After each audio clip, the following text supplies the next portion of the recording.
সিলেট আন্তর্জাতিক ক্রিকেট স্টেডিয়ামে তৃতীয় টি-20 ম্যাচটি বারবার বৃষ্টির বাধায় পড়ে শেষ পর্যন্ত পরিত্যক্তই হয়ে গেল।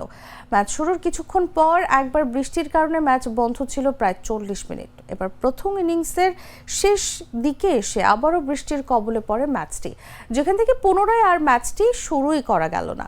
দ্বিতীয়বার বৃষ্টি আসার আগ পর্যন্ত বাংলাদেশের রান ছিল 18.2 ওভারে 4 উইকেট হারিয়ে 164।